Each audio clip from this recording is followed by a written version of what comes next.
হাস নেই মনে কি কিছুই তোর ঠোঁটের ডানা ছুঁই মিলবে সব জীবনে।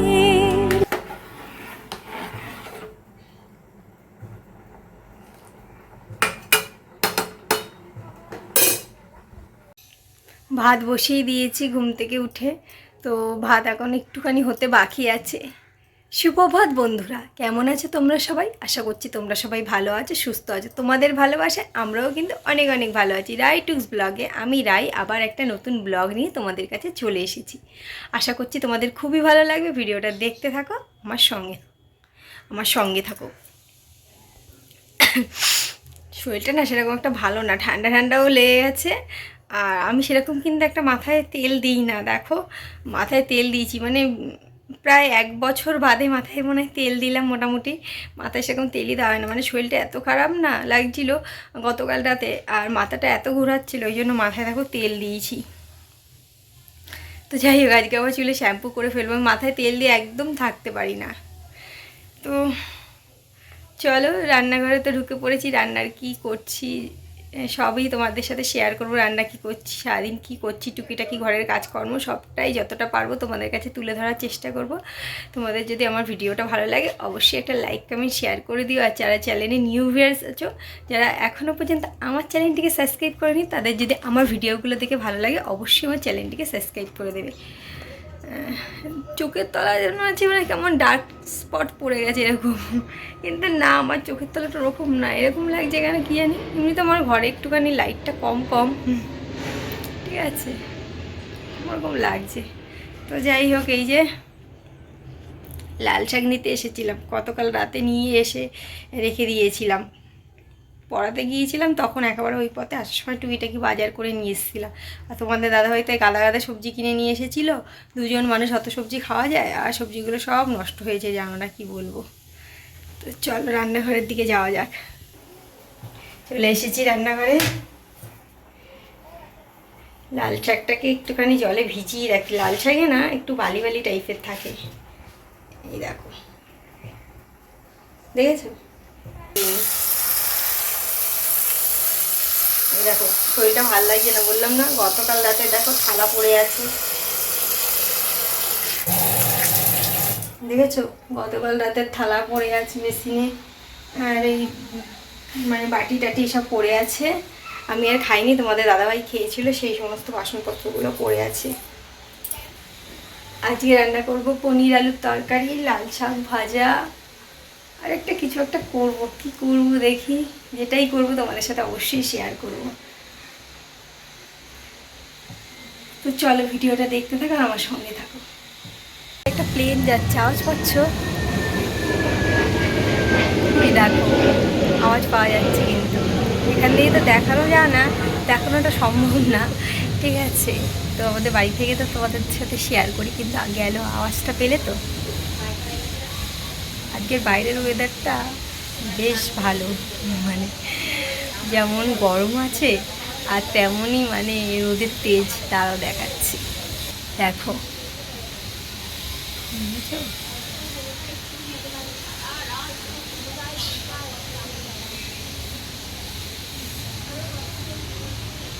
ভালোই রোদের তেজ আছে। এই ফাঁকে কটা জামা কাপড় ভিজিয়ে নিই, কাছাকাছি করে নিতে হবে। ভিজিয়ে রাখি, রান্না করতে করতে ফাঁকে কেচে নেব। চলো জামা কাপড়গুলো ভিজিয়ে ফেলি। এই যে বসলাম জামা কাপড় নিয়ে, ঠিক আছে? তো আরও দেখি তোমাদের দাদাবাড়িতে এখন আসেনি সকালের কাছ থেকে, দেখি ওগুলো আবার বের করে দেয় নাকি। এই হাতটায় না ব্যথাটা সেরকম কমছেই না, থেকে থেকে ব্যথা করছে। ওষুধ তো খেয়েই যাচ্ছি। চলো এগুলো ভিজিয়ে ফেলি। রান্নার সব কিছু কিন্তু জোগাড় করে নিলে, গুছিয়ে নিলে কিন্তু রান্না করতে কিন্তু বেশি একটা সময় লাগে না। তো দেখো কড়াইতে সাদা তেল দিয়ে দিয়েছি, এবার আস্তে আস্তে ধোঁয়াটা বের হচ্ছে। আমি তো বুঝতে পারছি, জানি না ক্যামেরায় তোমরা কতটা বুঝতে পারছো। আর সব কিছু দেখো এই দেখো গোছগাছ করে নিয়েছি। ওদিকে লাল শাক ধোয়া কমপ্লিট হয়ে গেছে, পনির আলু সব কেটে কেটে গুছিয়ে নিয়েছি। আর এদিকে এই যে নোড়াটাও বের করে নিয়েছি, একটু চাল মগজ আর পোস্ত বাটবো। তো চলো পনিরটা ভেজে নিই।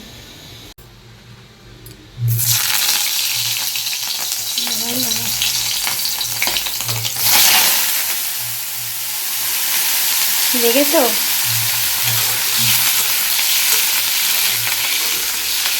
কড়াইটা ভালো করে গরম হলো, তারপরেই তো দিলাম। মা, পনিরগুলো আমার এরকম হয়ে যাচ্ছে কেন রে? টিং টিং টিং টিং। তাহলে পনিরটা ভালো করে ভেজে নিই। লেগে যাচ্ছে কেন? কড়াইটা ভালো করে গরম হলো, তারপরেই তো দিলাম।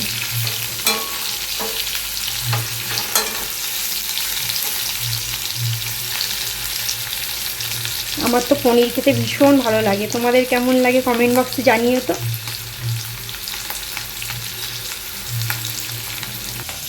ও বাবা, বাইরে আবার অন্ধকার করে এসছে, মনে হচ্ছে বৃষ্টি হবে। কালকে তো সারা দিন থেকে থেকে থেকে থেকে বৃষ্টি হয়েছে। তো দেখি তো বাইরে গিয়ে। নামেনি, নামবে। মেঘলা হয়ে এসেছে, দেখো মেঘলা হয়ে এসেছে আবার। এই দেখো পুরো মেঘলা হয়ে গেছে। তো জানি না কেন, দেখো আজকের পনিরটা এরকম হয়ে গেল। মানে আগের দিন তোমাদের দাদাভাই পনির নিয়ে এসেছিলো না, সেটাই কিন্তু কিছুটা রান্না করেছিলাম, বাকিটা রেখে দিয়েছিলাম। জানি না কেন এরকম ভেঙে ভেঙে গেল। দেখো 2-4টে কেমন ভেঙে ভেঙে গেছে, বাদবাকিগুলো ঠিকই আছে। আর এদিকে দেখো আলু ভাজা বসিয়ে দিয়েছি, ওই তেলের মধ্যেই বসিয়ে দিয়েছি। চলো এবার মশলাটা বেটে নিই।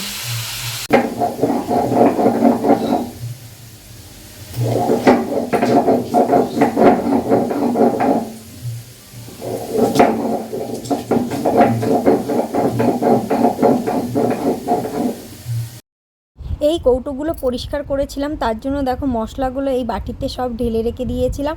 তো কৌটোগুলো পরিষ্কার করে শুকিয়ে নিয়েছি, গতকালই ধুয়ে দিয়েছিলাম। তো দেখো শুকিয়ে গেছে, তাই জন্য ভাবলাম রান্না করতে করতে সেই ফাঁকে মশলাগুলো এই কৌটোর মধ্যে আবার ঢেলে ফেলি, জায়গার জিনিস জায়গায় ভরে রাখি। দেখো সুন্দর করে সব গুছিয়েও নিয়ে নিয়েছি। আর এদিকে দেখো আমার পনির আলুর তরকারি অলরেডি হয়ে এসছে। তো এবার মানে আর একটুখানি 5 মিনিটের মতন আর একটু ফোটাবো, ঝোলটা একটু জাস্ট টানাবো। আলুটা দেখলাম ভালো সিদ্ধ হয়ে গেছে। আর পনিরগুলো তখন না কেমন একটু ভেঙে ভেঙে গিয়েছিলো, ওই 2-3টে ভেঙে গেছে, বাদবাকি সব গোটা গোটাই ছিল। তো এই যেটুকানি পনির আলুর তরকারি করেছি, এটা একবেলার জন্য, এবেলায় বেশ ভালোভাবেই দুজনের হয়ে যাবে। তো চলো এবার ঢেকে দিলাম, একটুখানি বাদে আবার নামিয়ে নেবো। তো দেখো তারপর হয়ে গেছে পনির আলুর তরকারিটা, ভালো করে যে বাটিতে তুলে নিয়েছি। আর এরকম শুকনো শুকনো গামাকা গামাকা করেছি।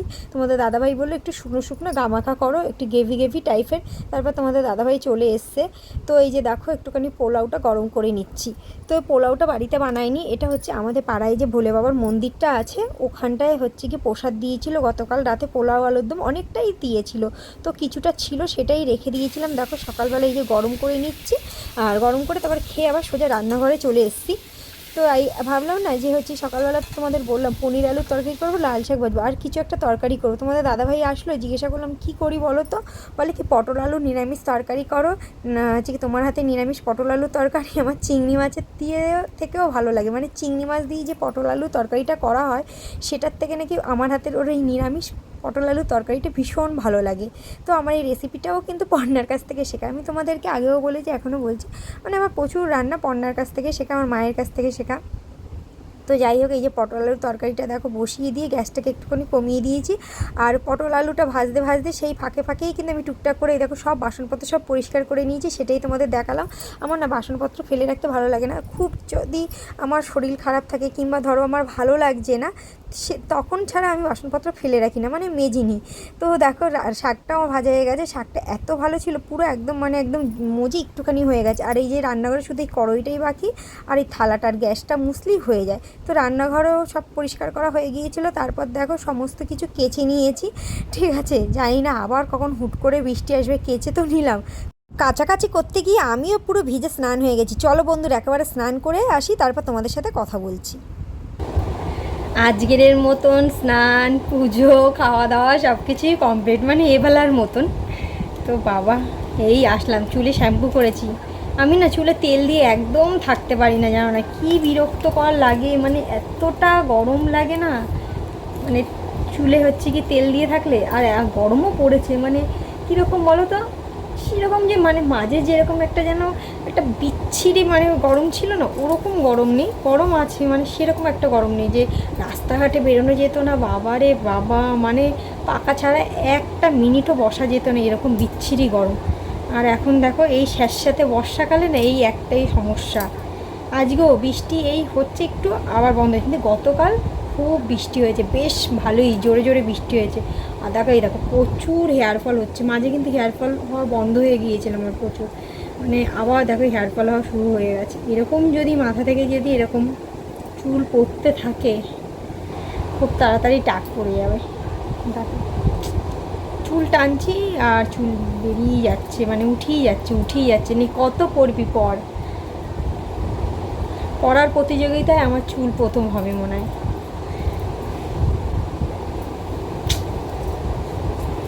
ভীষণ চুল পড়ছে। এখন কটা একটু শর্ট ভিডিও বানাবো, তারপরে রেস্ট নেব। আর আজকে তো স্যাটারডে, পড়ানো নেই।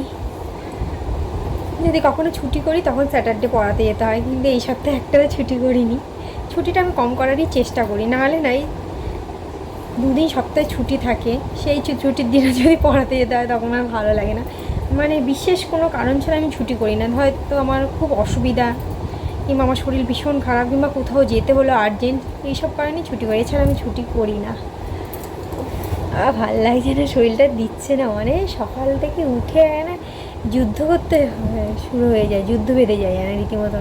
আর এখন যেহেতু তোমাদের দাদাভাই সকালবেলা করে হচ্ছে গিয়ে কাজ থেকে চলে আসে, বেলায় যায়, তো আবার একটুখানি টিফিন খাওয়ার একটুখানি থাকে। আর আগে কি ওই সেরকম একটা টুকিটাকি খাওয়া থাকতো না, অত একটা।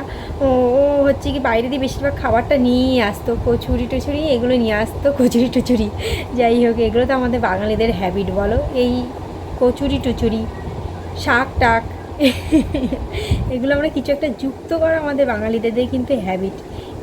এই জন্যই তো আমরা বাঙালি, তাই না? মানে ফেমাস, আমাদের যুক্ত করতেই হবে কিছু একটা। তো যাই হোক, এখন তো ঘরে টিফিন করতে হয়, কিন্তু আজকে তো টিফিন করতে হয়নি, তোমাদের তো বললাম।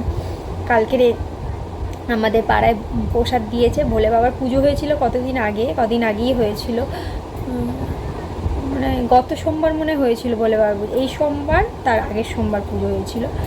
তো প্রসাদটা দেওয়ার কথা ছিল, তারপরই কিন্তু হচ্ছে গিয়ে একজন মারা গিয়েছিল পাড়ায়, তো সেই কারণেই হচ্ছে গিয়ে আর রান্নাবান্না হয়নি, কালকেরই হচ্ছে গিয়ে দিয়েছে প্রসাদটা। তো ওইটা ছিল, সকালবেলায় পোলাওটা গরম করলাম আর পনির আলুর তরকারি করেছিলাম, ওই দিয়ে সকালবেলায় টিফিন করে নিয়েছিলাম তোমাদের দাদাভাই। আমি প্রচুর চুল হচ্ছে, ভালো লাগছে না, তো এখন একটু রেস্ট নেবো। তো চলো বন্ধুরা, মানে বিকালে কি বলো তো, আমার এই দেখো কোথায় চুল উড়ে গিয়েছে। বিকালে না আমার সেরকম কোনো কাজকর্ম থাকে না, ওই জন্য আমি দিনের বেলার সব কিছু যতটা আমি করে থাকি ওগুলোই তোমাদের সাথে শেয়ার করি। বিকালে আমার সেরকম কোনো কাজকর্ম থাকে না, বিকালবেলা প্রায় দিনই এই রাত্রেবেলা আমরা সিদ্ধ ভাতই খাই, আর তরকারি হয়তো থাকে সেটা গরম করে নিই, আবার কোনো সময় হয়তো তোমাদের দাদাভাই বাইরে থেকে খাবার নিয়ে আসে, সেটা খাই। তো এরকমই, তো বিকালে সেরকম একটা কাজকর্ম থাকে না, হয়তো বিকালবেলা কোনো দিন রাত্রেবেলা অল্প করে চিকেন রান্না করলাম, কষা চিকেন আর ভাত এরকমই খাওয়া দাওয়া হয়। তো বিকালে আমার সেরকম একটা কাজকর্ম থাকে না, তাই জন্য তোমাদের সাথে কিছু শেয়ার করিয়ে হয় না। সকালের বেলাটাই মানে সারাটা দিন আমার কাজকর্ম থাকে, আর বিকালে কি পড়াতে যাই, পড়িয়ে আসি, এসে পুজো টুজো দিই, হয়তো কোনো দিন ভালো লাগলো না সেদিনকার একটু ওই বাড়িতে যাই, তারপরে হচ্ছে কি বাড়িতে আসি, এসে এই বললাম তো আমাদের রাত্রিবেলা একটুখানি বেশিরভাগ সিদ্ধ ভাতই খাই। তো এই যে সিদ্ধ ভাত করি, আর ধরো এবেলার তরকারি থাকলো কিছুটা, ওই তরকারিটা গরম করে আমি খেয়ে নিই। তোমাদের দাদাভাই এবেলার তরকারি এবার ওবেলা খেতে চায় না, একমাত্র চিকেনই খায় ও। দেখবে মাছ করলেও আমি 2 পিস 3 পিস করি, কারণ ও খেতে চায় না, ওই কারণে আর করা হয় না। তো এরকমটাই। তো ওই বিকালে কোনো সেরকম কাজকর্ম থাকে না বলে তোমাদের সাথে শেয়ার করা হয় না। যেদিন যদি কোনো কিছু থাকে সেদিন তো অবশ্যই তোমাদের সাথে শেয়ার করি, কোথাও যাই কিংবা কিছু রান্না করি, কিছু করি, নিশ্চয়ই শেয়ার করি। তো চলো বন্ধুরা, আজকের এই সুন্দর ভিডিওটা আমি এখানেই এন্ড করছি। তোমাদের যদি ভিডিওটা ভালো লাগে অবশ্যই একটা লাইক কমেন্ট শেয়ার করে দেবে, আর যারা চ্যানেলে নিউ ভিউয়ার্স আছো তারা অবশ্যই আমার চ্যানেলটিকে সাবস্ক্রাইব করে দিও, আর পাশে থাকা বেল আইকন বাটনটিকে প্রেস করে অল করে দিতে কিন্তু ভুলো না, তাহলে আমি ভিডিও ছাড়ার সাথে সাথে তোমাদের ফোনে ঢুকে যাবে নোটিফিকেশান, তোমরা সাথে সাথে আমার ভিডিও দেখতে পারবে। চলো বন্ধুরা, সবাই খুব সুস্থ থেকো, ভালো থেকো, সাবধানে থেকো, দেখা হচ্ছে খুব তাড়াতাড়ি নেক্সট ভিডিওর সাথে। টাটা।